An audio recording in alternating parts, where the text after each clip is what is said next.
Dicen que una imagen vale más que 1000 palabras, pero un vídeo de un asesino en serie vale más que toda una vida de pesadillas. Lo más loco de los asesinos en serie de este vídeo es que todo el mundo pensaba que eran personas normales como tú y como yo. Por ejemplo, este asesino en serie llamado el acosador nocturno fue responsable de la muerte de más de 14 hombres y mujeres. Aún así, llevaba una vida aparentemente normal hasta que el vídeo de vigilancia reveló su verdadera naturaleza. Así que, sin más preámbulos, empecemos con la lista de estos asesinos. Stephen Griffith. A la tierna edad de 17 años, Stephen Griffith cometió su primer acto de violencia conocido. Apuñaló al encargado de un supermercado, lo que le valió una pena de 3 años de prisión. Este temprano incidente fue precursor de sus posteriores crímenes y un indicio del camino que Griffiths empezaba a recorrer. Diagnosticado como psicópata esquizoide a principios de los 90, ya había expresado un escalofriante interés por convertirse en asesino en serie. A pesar de su turbulento pasado, Griffiths presentaba una máscara de normalidad, matriculándose en un programa de doctorado en la Universidad de Bradford, donde estudiaba el homicidio en el siglo XIX y sus paralelismos modernos. Sin embargo, bajo este afán académico, se escondía una oscura obsesión por los asesinos en serie, una obsesión que la policía local temía que se manifestara en la realidad. Sus temores no eran infundados. En los años previos a sus crímenes, se incautó la colección de armas de caza de Griffiths y se descubrió que había leído mucho sobre el tema del desmembramiento. Susan Rushworth, Shelley Armitage y Susan Blamires.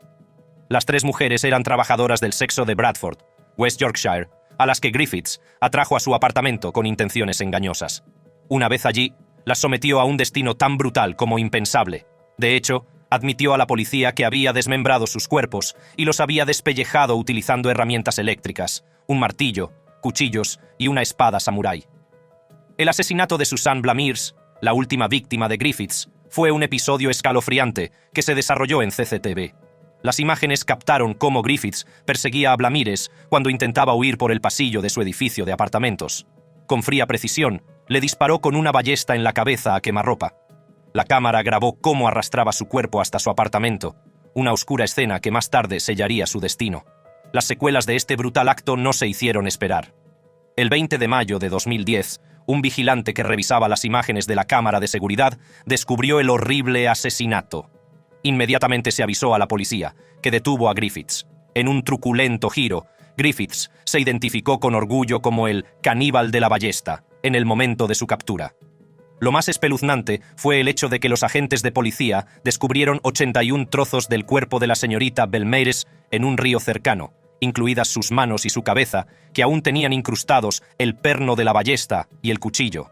Además, parte de la columna vertebral y la carne de la señorita Amy Trash, su víctima anterior, también se encontraron en la zona. Sin embargo, las escalofriantes imágenes del caníbal de la ballesta, Stephen Griffiths, celebrando descaradamente su último asesinato ante una cámara de videovigilancia, cimentarán sin duda su lugar en la historia criminal. Nunca antes se habían hecho públicas unas imágenes de vídeo tan explícitas de un asesino en acción. El juicio que siguió fue una mera formalidad, ya que Griffiths se declaró culpable de los 3 asesinatos. El 21 de diciembre de 2010 fue condenado a cadena perpetua sin posibilidad de libertad condicional. El hombre que una vez estudió a los asesinos estaba ahora confinado como uno más, con su nombre grabado para siempre en la ignominia. El caso de Griffiths es un recordatorio de la dualidad que puede existir dentro de una persona, una dualidad que cuando se desata puede conducir a actos de una crueldad indescriptible. Sus crímenes, captados en cámara para que el mundo los viera, ofrecen una ventana a la mente de un asesino, una mente que caminaba por una fina línea entre la fascinación y la réplica. Puede que te preguntes, ¿qué es lo que empuja a estas personas a cometer estos actos bárbaros? Y, por desgracia, puede que nunca obtengas una respuesta completa, lo que incluso hace que el siguiente asesino de esta lista sea más confuso. Nathan Maynard Ellis y David Leslie.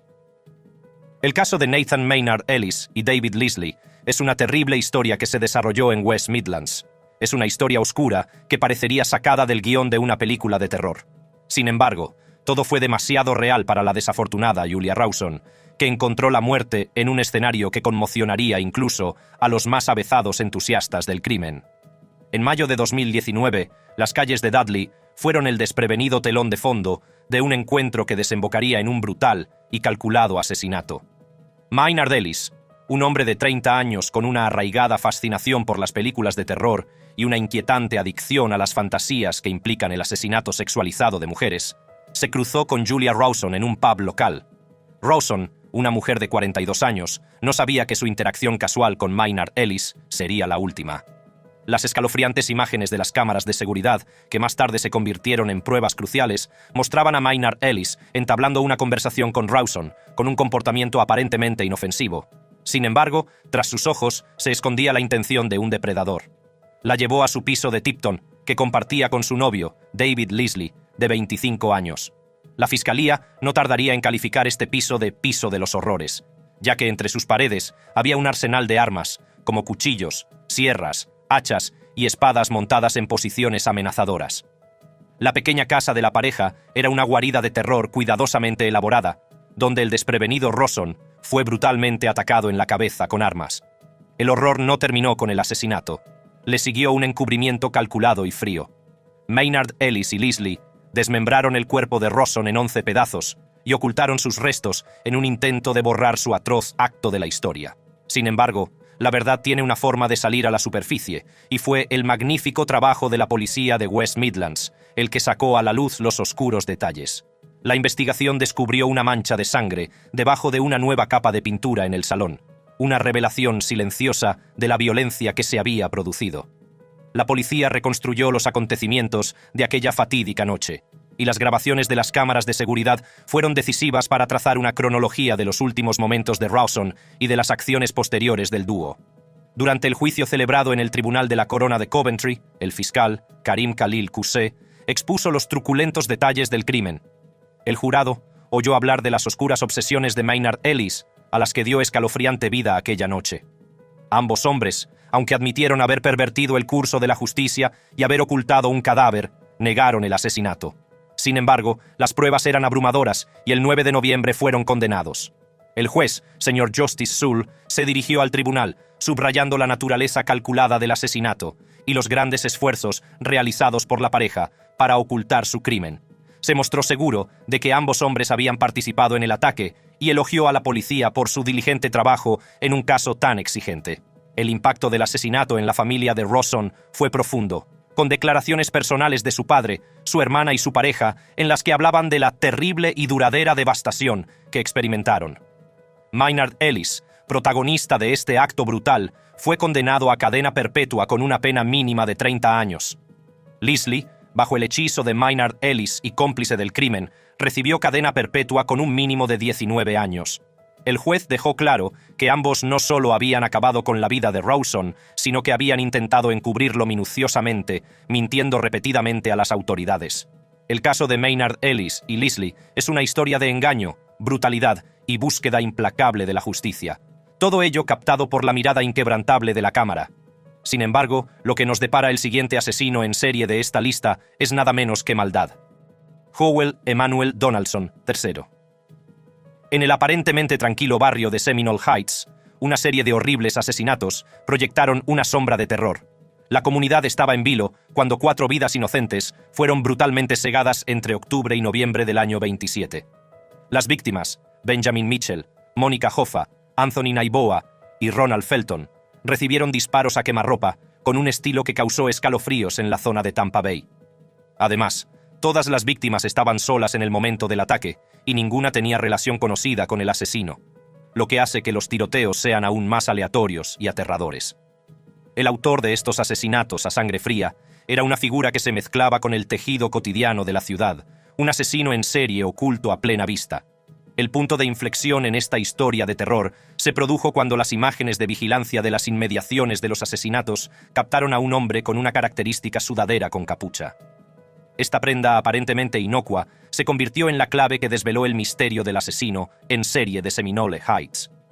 La sudadera con capucha, coloreada con un logotipo único, se vio en múltiples vídeos de vigilancia, cada uno de los cuales parecía coincidir con las fechas y lugares de los asesinatos. Fue este patrón el que llamó la atención de las autoridades, marcando el principio del fin para el asesino, más tarde identificado como Howell Emanuel Donaldson III. El testimonio silencioso de las cámaras de vigilancia fue importante. Con cada avistamiento de la figura vestida con capucha, la red en torno a Donaldson se estrechaba. Las imágenes no mentían. Lo situaban en las escenas con una precisión escalofriante, trazando una cronología de sus movimientos. Armados con estas pruebas visuales, los investigadores relacionaron a Donaldson con los crímenes, lo que condujo a su detención el 28 de noviembre de 2017. Además de los vídeos de vigilancia, ese mismo día, Donaldson entregó a su jefe una bolsa de comida con un arma de fuego y munición para que la guardara y se marchó. Sin embargo, a medida que avanzaba el día, el jefe decidió entregar el arma a la policía, algo que también dio a la policía un motivo sólido para perseguir a Howell por el reciente asesinato. Howell también había insinuado a un compañero de trabajo que tenía intención de abandonar el estado, lo que levantó más sospechas. ¿Por qué iba a dar primero su pistola para que se la guardaran y luego decir que quería abandonar el estado? Pero tras una serie de interrogatorios por parte de la policía, Donaldson admitió haber comprado el arma el 3 de octubre, por lo que el primero de los 4 asesinatos se registraría el 9 de ese mismo mes. Hasta aquí, todas las piezas parecen encajar. Sin embargo, al registrar su coche, se encontró una sudadera con capucha que coincide con la captada por las cámaras de vigilancia. Por si eso no fuera más convincente, la policía se adelantó y tomó los datos de su móvil para rastrear sus movimientos durante ese mes. Adivinaron bien. Las localizaciones de Donaldson le situaban en las 4 escenas. Tras una tediosa investigación, los datos de su teléfono móvil fueron la última pieza del rompecabezas, o, como podría llamarse, el último clavo del ataúd. Llegados a este punto, está claro que el derramamiento de sangre es la intención de estos asesinos. Si no, ¿cómo lo diría? ¿Cómo describirías a este próximo asesino en serie que no tuvo piedad con su rastro de asesinatos? Richard Ramírez. A mediados de los 80, una fuerza maligna conocida como el acechador nocturno sacudió California. Su verdadero nombre era Richard Ramírez. Nacido el 29 de febrero de 1960 en El Paso, Texas, Ramírez era el 5º hijo de una familia de inmigrantes mexicanos. Su padre, Julián, antiguo policía y obrero, era propenso a los ataques de ira y a menudo desataba la violencia contra su familia. El joven Ramírez no salió ileso, sufriendo heridas en la cabeza que algunos, como el psiquiatra Michael Stone, creen que contribuyeron a su posterior comportamiento violento. La búsqueda de una figura paterna le llevó hasta su primo Mike, un veterano de la guerra de Vietnam, aficionado a relatar las atrocidades de la guerra, con fotografías gráficas de sus víctimas. Esta exposición a la violencia a una edad temprana deformaría la percepción del mundo de Ramírez. En 1973, Ramírez había presenciado cómo su primo cometía un acto atroz, disparando a su propia mujer durante una discusión. Este suceso pareció intensificar el descenso de Ramírez hacia la oscuridad. De adolescente, se interesó por el satanismo. Sus actividades delictivas comenzaron con pequeños robos, pero no tardó en pasar a delitos más violentos. El traslado de Ramírez a California en 1982 inició un nuevo capítulo más siniestro. Fue en abril de 1984 cuando se cobró su primera víctima conocida, Mei Leung, de 9 años, en San Francisco. Sin embargo, no fue hasta 1985 cuando comenzó realmente la ola de terror de Ramírez. En junio, irrumpió en la casa de Jenny Vinco, de 79 años, en Glassell Park, Los Ángeles. Allí cometió su primer asesinato, conocido como el acosador nocturno, agrediendo sexualmente y asesinando brutalmente a Vinco. El patrón de sus crímenes era salvaje e indiscriminado. Su objetivo eran hombres, mujeres y niños, y a menudo irrumpía en las casas en plena noche. Sus métodos eran brutales. Las víctimas eran agredidas, torturadas y a veces obligadas a jurar por Satanás. Ramírez dejó atrás símbolos satánicos, una firma de su creencia y una burla para las autoridades. A lo largo de su alboroto, Ramírez se cobró al menos 14 vidas e intentó cobrarse muchas más. Asaltó y asesinó a Vincent y Maxine Zatzara, mutilando a Maxine en un ataque de ira. Mató a las ancianas hermanas Mabel y Nettie Lang, dibujando un pentagrama en el muslo de Lang.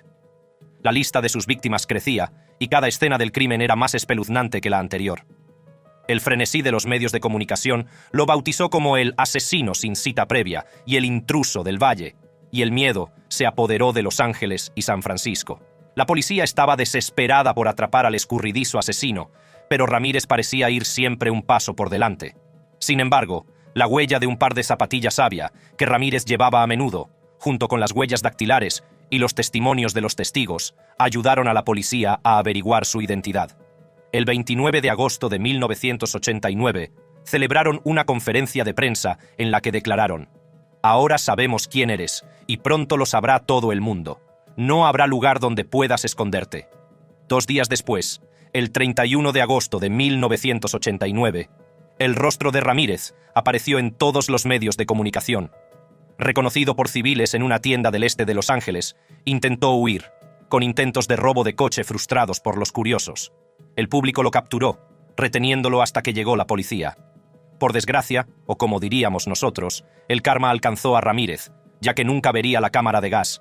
Murió de complicaciones relacionadas con un linfoma de células B el 7 de junio de 23, en la prisión estatal de San Quintín. Jesse Kempson. El caso de Jesse Shane Kempson, un asesino neozelandés que tenía como objetivo a jóvenes mochileros, es una espeluznante historia de cómo un encuentro aparentemente ordinario puede volverse mortal.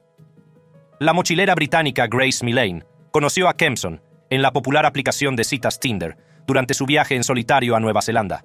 Sin que ella lo supiera, este encuentro desembocaría en una serie de acontecimientos que culminarían en su trágica muerte.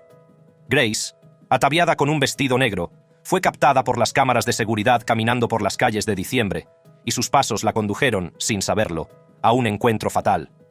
Las imágenes mostraban a Kempson solo en el Bluestone Bar, antes de encontrarse con Grace. La cita concertada en Tinder fue avanzando a medida que visitaban varios locales, entre ellos Andy's Burger and Bar y el Mexican Café de Oakland. Las cámaras grabaron meticulosamente sus interacciones, desde conversaciones casuales hasta el momento íntimo en que fueron vistos besándose en el bar Bluestone Room. La escalofriante narración continuó cuando Kempson fue visto con el brazo alrededor de Grace, entrando en el Hotel City Life donde residía. Estas fueron las últimas imágenes de Grace con vida, los últimos fotogramas de ella captados por los ojos impávidos de las cámaras de seguridad del hotel mientras se dirigían a la habitación de Kempson. Lo que ocurrió dentro fue una escena de horror en la que Kempson estranguló a Grace hasta la muerte, durante lo que más tarde afirmó que era sexo duro. Al día siguiente, Kempson salió solo de su habitación, con otra ropa. Sus acciones tras el asesinato fueron metódicamente grabadas por la cámara. Visitó una tienda para comprar una maleta grande y luego otra para comprar productos de limpieza. Las cámaras le siguieron mientras alquilaba un coche, preludio de su espantoso intento de deshacerse del cuerpo de Grace. Mientras Grace yacía muerta, Kempson continuó su día, yendo a una cita con una ex periodista a la que había estado enviando mensajes de texto. Las imágenes de CCTV le mostraron más tarde volviendo a su habitación con una máquina de limpieza alquilada y productos de limpieza adicionales. A continuación, se le captó utilizando un carrito de la recepción del hotel para transportar dos grandes maletas, una de las cuales contenía el cuerpo doblado de Grace Millane, hasta su coche de alquiler, que aparcó en un aparcamiento cercano durante la noche. La huella digital de Kempson se extendió más allá del ámbito físico, ya que buscó en Internet Hottest Fire y Waitakere Ranges, el lugar donde más tarde enterraría a Grace en una fosa poco profunda. Al día siguiente, fue grabado comprando una pala antes de conducir hasta Waitakere, donde la enterró. La investigación sobre la desaparición de Grace se intensificó después de que sus padres denunciaran su desaparición. Kempson se convirtió en persona de interés cuando la detective Diana Levinson se fijó en un comentario que había dejado en la foto de perfil de Grace en Facebook, escribiendo: «Preciosa, muy radiante». Esta pista digital condujo a un mensaje de Levinson en el que pedía a Kempson que se pusiera en contacto. Durante su conversación, Kempson mintió sobre su separación de Grace a las 10 en punto, cuando ella desapareció. Sin embargo, las imágenes del circuito cerrado de televisión del hotel contradijeron su versión. Enfrentado a estas pruebas, Kempson acabó confesando haber matado a Grace, alegando que había sido un accidente durante una relación sexual consentida. El jurado desestimó su defensa, influido por el hecho de que no intentara buscar ayuda tras la muerte de Grace. En cambio, sus búsquedas en Internet, después del asesinato, pintaron la imagen de un hombre que conspiraba para encubrir su crimen. Dejando a un lado el caso de Jesse, ¿quién habría pensado en un policía asesino? Bueno, sorprendentemente, nuestro próximo asesino fue una vez policía. Wayne Couzens. El caso que conmocionó a la nación comenzó una noche aparentemente normal de marzo de 21. Sarah Everard, una ejecutiva de marketing de 33 años, desapareció mientras volvía a casa de un amigo en Clapham, al sur de Londres. Su desaparición desencadenó una amplia búsqueda y una petición de cualquier información que pudiera conducir a su paradero. Fueron los centinelas silenciosos, las cámaras de videovigilancia, los primeros en ofrecer una visión de su trágico destino. Couzens, recorriendo las calles en un coche de alquiler, a la caza de una víctima. Las cámaras captaron el momento en que detuvo a Everard, utilizando su tarjeta de orden policial y el pretexto de las restricciones de COVID para detenerla falsamente y obligarla a subir a su vehículo. Este escalofriante secuestro, bajo el pretexto de una autoridad legítima, fue la última vez que se vio con vida a Everard. A medida que se desarrollaba la investigación, aparecieron más grabaciones que permitieron reconstruir los movimientos de Cousins antes y después del secuestro. Las cámaras le siguieron en su viaje de Londres a Kent, donde más tarde se desharía de los restos de Everard.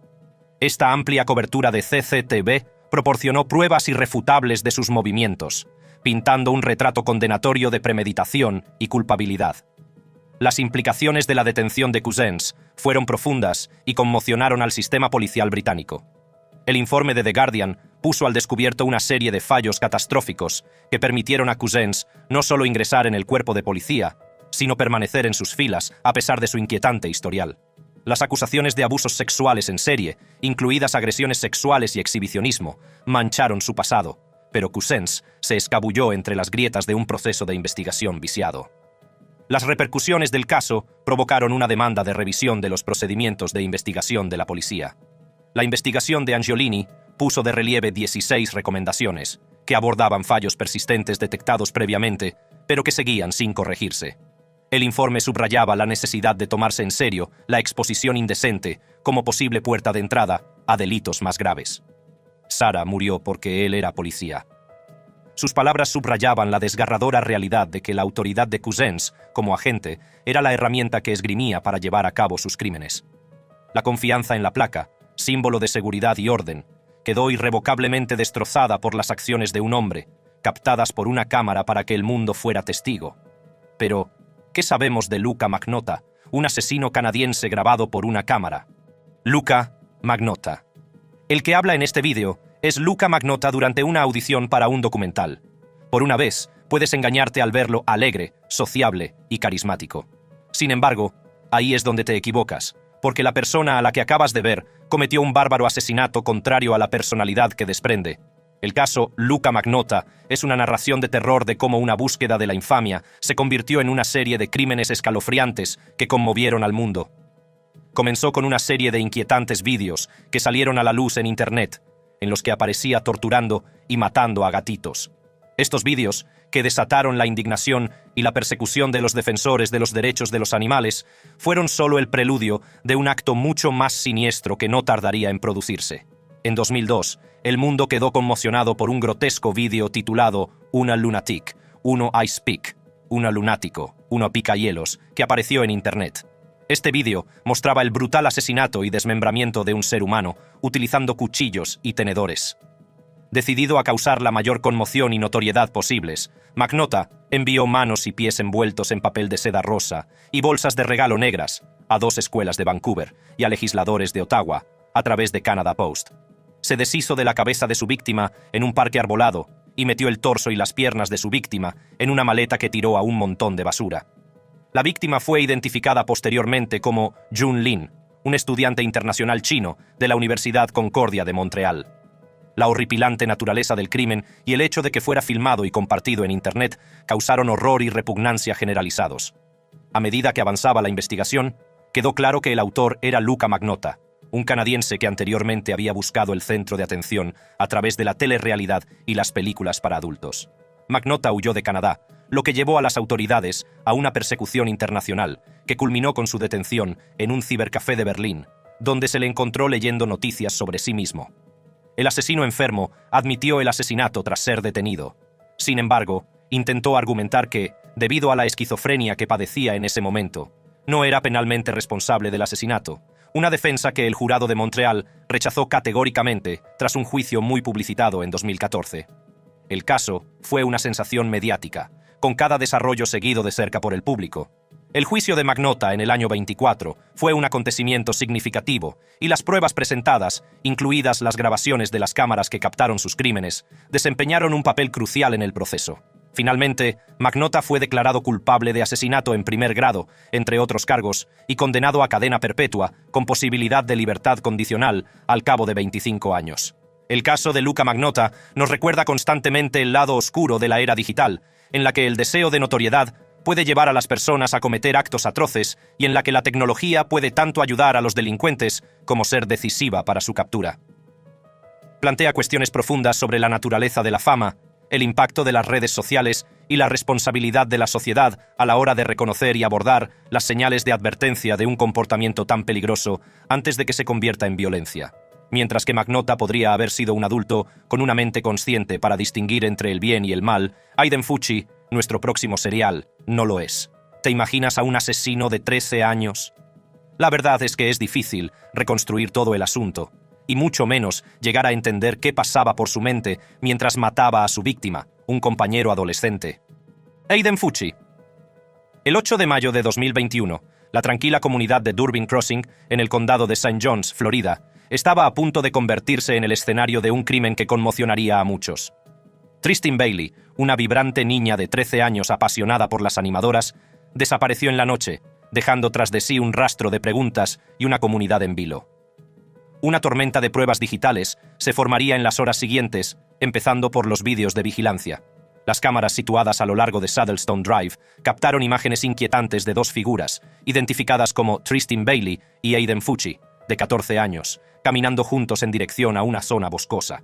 El reloj avanzaba mientras los dos se adentraban en la noche, pero solo una figura regresaba.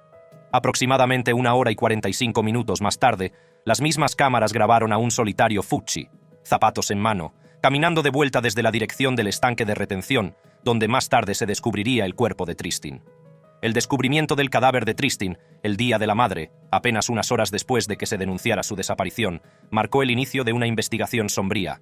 La autopsia reveló la asombrosa cifra de 114 puñaladas y heridas cortantes, de las cuales al menos 49 eran de carácter defensivo, lo que dibujaba el cuadro de un ataque brutal e implacable.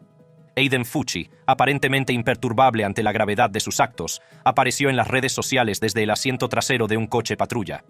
En la imagen aparecía mostrando un signo de la paz, con un escalofriante pie de foto que decía: «Chicos, ¿alguien ha visto a Tristin últimamente?». Esta descarada muestra de insensibilidad no solo conmocionó a quienes la vieron, sino que también sirvió como huella digital, vinculando a Fucci con la desaparición de Tristin. Un cuchillo con la punta rota, encontrado en un estanque cercano, coincidía con un fragmento alojado en el cuero cabelludo de Tristin.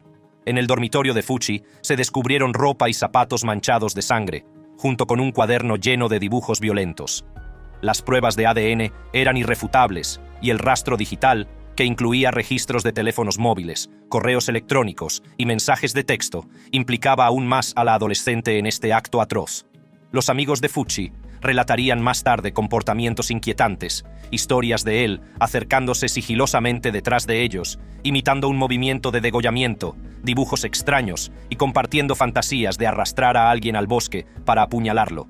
Estos relatos, que antes se consideraban el humor negro de un joven con problemas, adquirieron un significado siniestro a raíz del asesinato de Tristin.